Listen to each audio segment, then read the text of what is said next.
Ìtàn did not come home to answer questions. She came home with a degree, a box of books, and a plan that lived so quietly inside her that she had not yet spoken it aloud. But Ibadan did not wait for explanations. Before her foot fully crossed the compound gate, Yagba was already calling from the veranda, wrapper tied high on her chest, eyes narrowed the way old women narrow their eyes when they are preparing to say something they have been rehearsing for months. Ìtàn, you have finished university. You have eaten book. Now what are you waiting for? You want to be carrying certificate up and down until your womb forgets its purpose? Ìtàn set her box down slowly. She smiled. Not because she found it funny, but because she had learned that smiling in this compound was a form of armor. If you are enjoying this already, please subscribe and turn on your notifications so you never miss any of our stories. Now let us get into it. The four of them were back the same weekend. Ìtàn, Folásadé, Àbíké, and Wùnmí, four girls who had survived the same university, the same hostel blackout, the same lecturers who graded unfairly and smiled while doing it.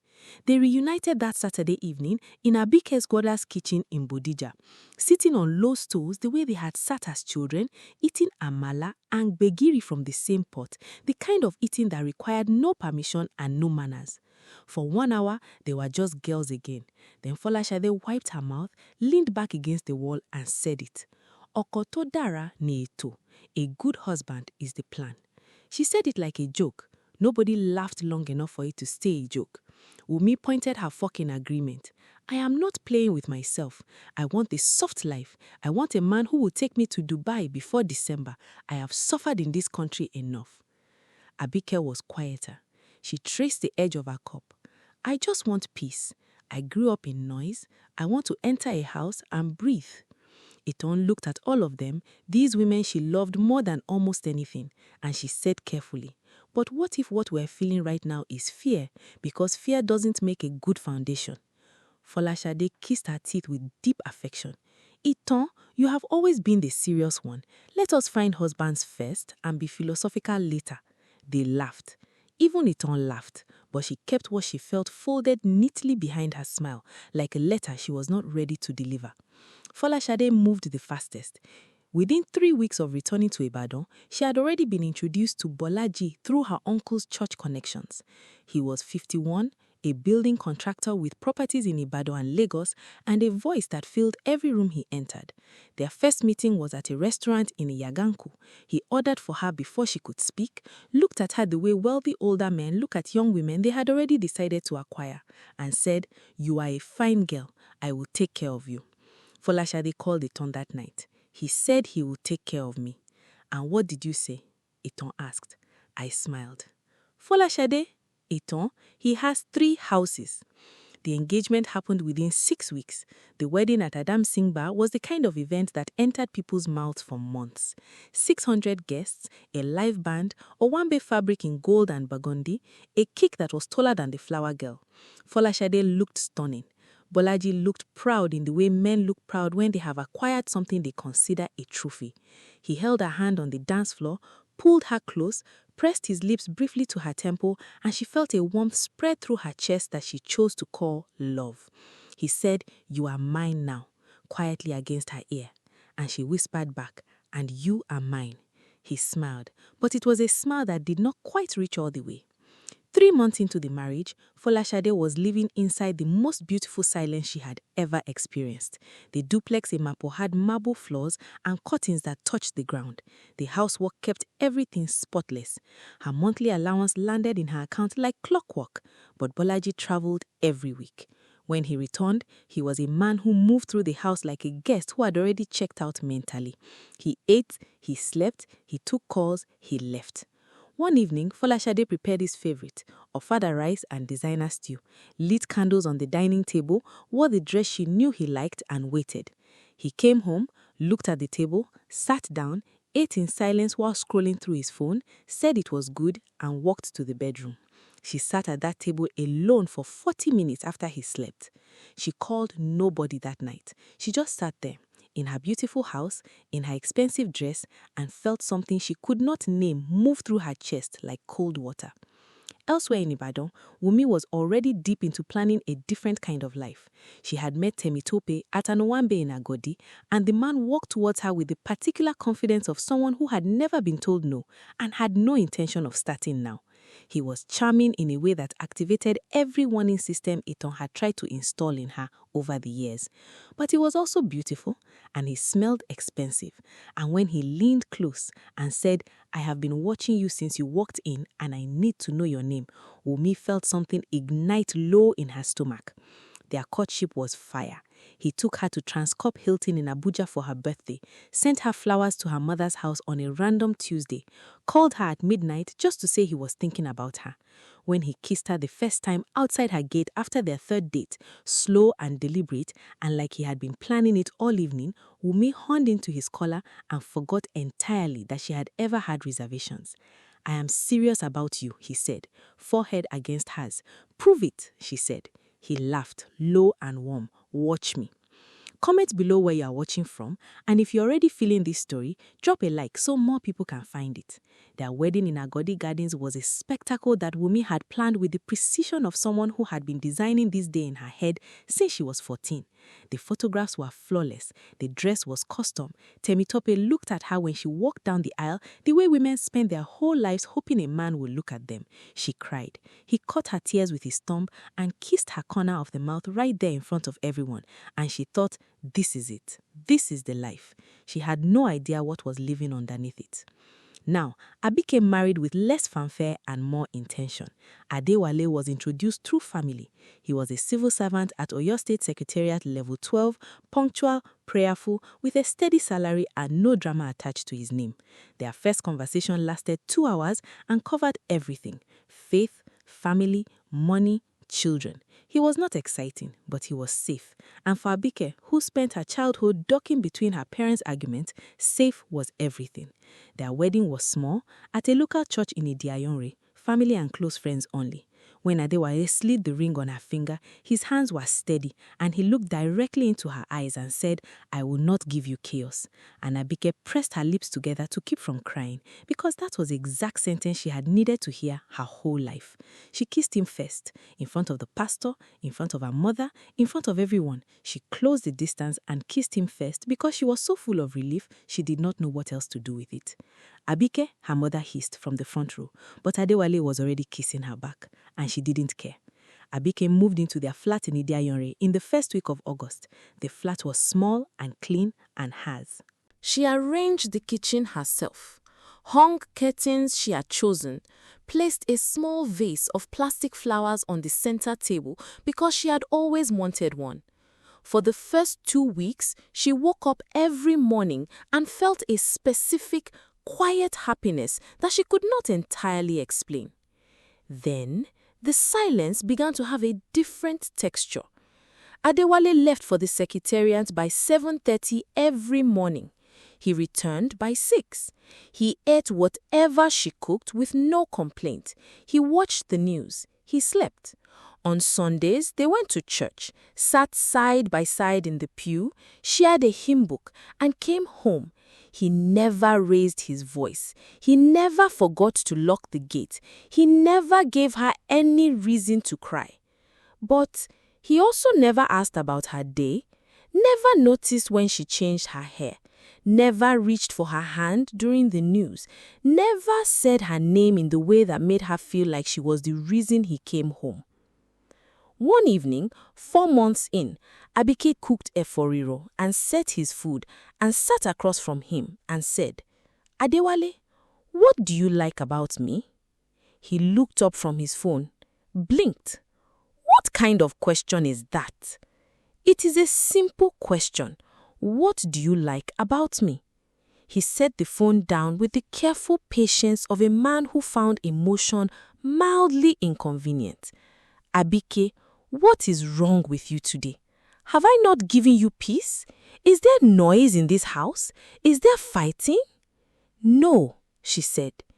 "Then what else do you want?" She looked at him for a long time. "Something," she said finally. "I want something." He shook his head like she had disappointed him and went back to his phone. That night, she lay awake on her side of the bed, staring at the ceiling, listening to him breathe in his sleep with the infuriating ease of a man who believed everything was fine. She thought about what she had told the girls in Àbíké's mother's kitchen months ago. I want peace. And she had gotten it. She had gotten exactly what she asked for. So why did it feel like she was slowly disappearing inside it? Across Ibadan, Ìtàn was in a different kind of struggle entirely. She had found a 2-room space near Ìdí-Anyure, paid 6 months' rent from money she had saved from her NYSC allowance and a loan from her elder brother, painted the walls yellow herself, and opened a small children's learning center. She named it Imo, which meant knowledge, and printed small flyers that she distributed at church and at the market. The first week, 2 children came. The second week, one of them stopped coming because the mother found a cheaper option. Her own mother called every evening during this period with the specific exhaustion of a woman whose prayers were not answered fast enough. Ìtàn, your mate Folásadé just posted a vacation picture from Dubai. You are here distributing paper for 2 children in a yellow room. When will you come to your senses? Mami, Ìtàn said calmly, I am building something. You are building what? Poverty? She did not fight. She painted another wall. She printed more flyers. She told herself every morning in the mirror, you are not behind, you are just going a different way. And then the rainy season came and the ceiling of her center leaked so badly that she spent a whole Tuesday with a bucket in the middle of the room, teaching a 7-year-old to count while catching drips, both of them laughing in the way you laugh when there is nothing else left to do. It was the following week that Oluwaseyi walked in. He was not what she expected from a parent paying school fees. He was younger than she assumed, early 30s, calm, the way still water is calm, wearing a plain shirt and trousers with the comfort of a man who had nothing to prove through his appearance. He paid the fees for his younger sister's daughter, looked around the room slowly, and then said, You painted this yourself. It was not a question. Yes, Ìtàn said, slightly defensive. It is a good yellow, he said. It makes the room feel honest. She did not know what to say to that. Nobody had ever described a color as honest before. He left without making it a moment, but the following Saturday, he returned with a new whiteboard and a packet of markers, set them against the wall without ceremony, and only said, The one you have is fading. Ìtàn stood in the doorway of her small yellow school and felt something shift very quietly in her chest, not dramatically, not like Wùnmí's fire, just a small, deliberate shift, like a door that had been stuck for a long time, moving a centimeter on its hinges. She did not call the girls about it yet. Not yet. Some things needed to be felt privately before they were spoken. If this story is touching something in you, please subscribe and share this video. Someone you know needs to hear it.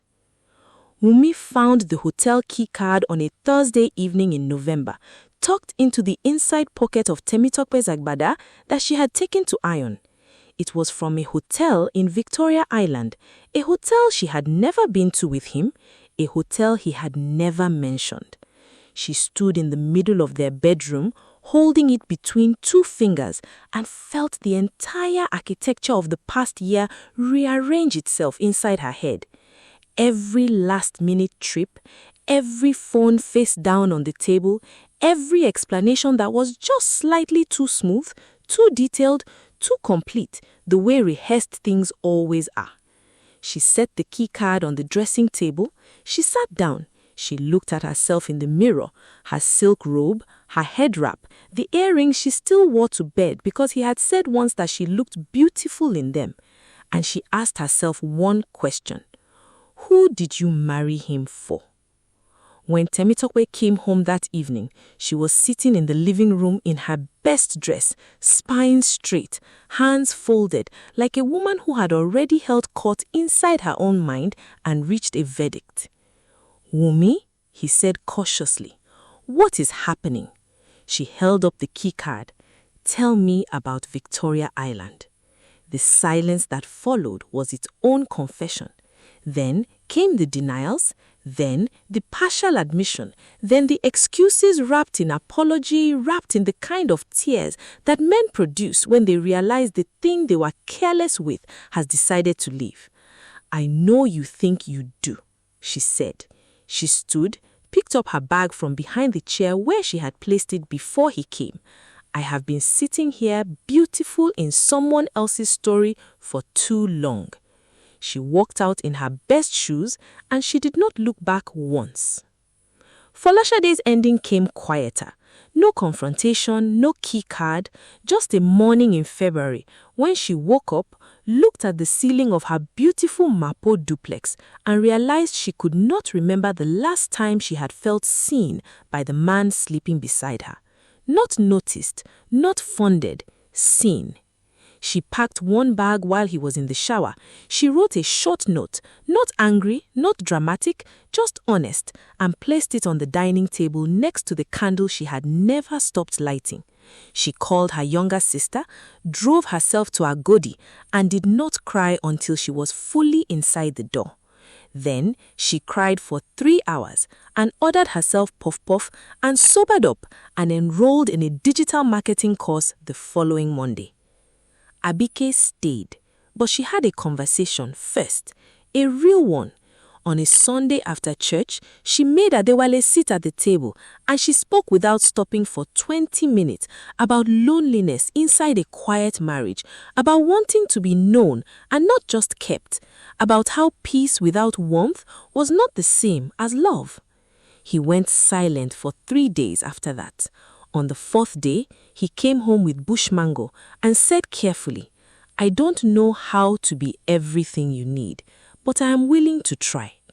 It was not everything, but it was something, and something was a beginning. Ìtàn married Oluwaseyi 14 months after the whiteboard. The ceremony was in her family compound in Okeado. No 500 asoebi, no rented Rolls Royce, no event planner with a headset. Just people who genuinely loved them. Jollof rice over firewood. A talking drum that started slow and built into something celebratory and true. When Oluwaseyi took her hand at the altar, he leaned close and said quietly, I have been watching you build something real. I want to build with you. She did not hold back the tears. She let them come, and he wiped them with his thumb the way he did everything, gently, without performance, like she was worth taking care of. The 4 women sat together again 3 years after that first evening in Àbíké's mother's kitchen. Same compound, same plastic chairs, same mango tree throwing long shadows across the yard. Someone brought ewa agoyin, and the conversation moved the way old friendships move, easy, unhurried, rich with things only they understood. Folasade had launched her own digital business. Wùnmí was loud about her freedom and soft only in private. Àbíké and Adewale were still learning each other, and Ìtàn's little yellow school now had 37 children and 2 teachers.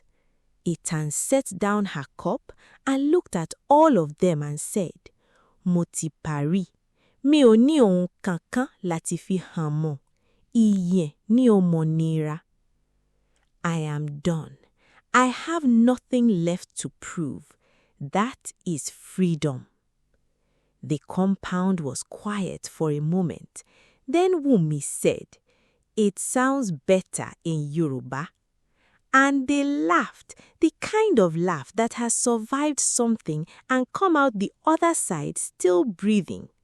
If this story stayed with you, please subscribe to this channel and share this video with someone who needs to hear it. Drop a comment and tell us which of these 4 women you are and where in the world are you watching from. We want to hear from you. Like this video so more people can find this story. We will see you in the next one.